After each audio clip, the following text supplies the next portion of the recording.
My beautiful grandmother, her name is Hattie White. She raised 7 kids.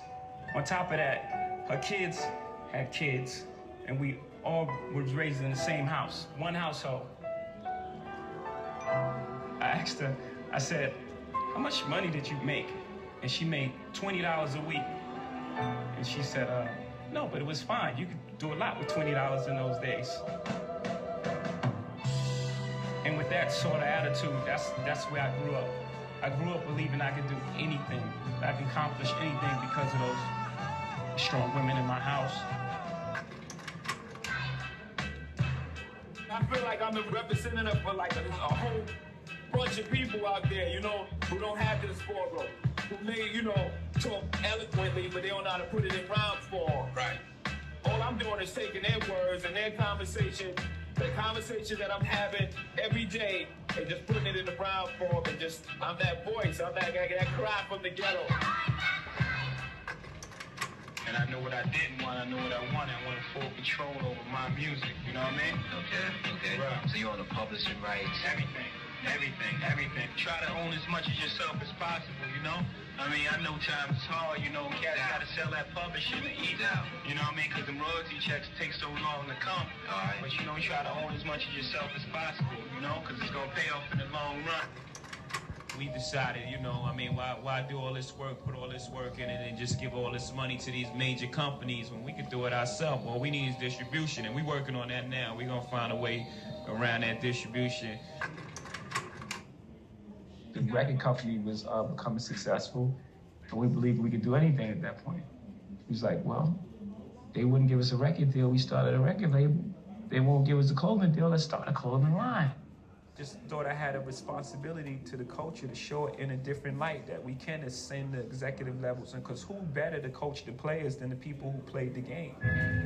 I like to advance every year, to advance myself. Have more fear going back than losing money. I'm sure when we walked in, we started Rock Nation, and everyone looked and said, Universal or Def Jam, like we built the brand. We are culture. Nothing moves without us. There's a knowing in being an artist. There's a knowing. You can't guess. You can't think. There's a knowing. And then a lot of people will try to put their fears on you. You can't do that. No, you can't do it. Are you crazy? How are you gonna do that? How? My uncle said I'd never sell 1 million records. I sold 1 million records like 1 million times.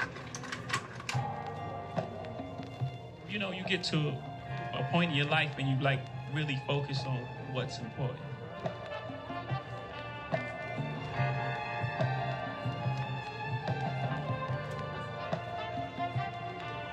That's what really just brings me genuine happiness. Our kids, they don't have a legacy. So, you know, they don't have those businesses that they can just, you know, step into. We want to put together something real special that our kids and our kids know I have a place, I have something for me at Rockefeller, you know. So my goal is that the next generation can have a better start than I had. I won't have to start so far, you know, where I come from. So we have to take care of our family first. And that's all I want to do for the young. I want them to be better than me. I want them to go further. I want to look back and be like, man, they took that baton and like, look what they did with it. It's a culture.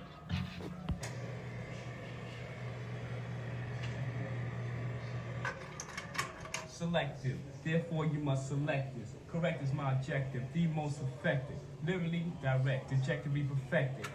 My beautiful grandmother, her name is Hattie White. She raised 7 kids. On top of that, her kids had kids, and we all was raised in the same house, one household. I asked her, I said, how much money did you make? And she made $20 a week. And she said, no, but it was fine. You could do a lot with $20 in those days.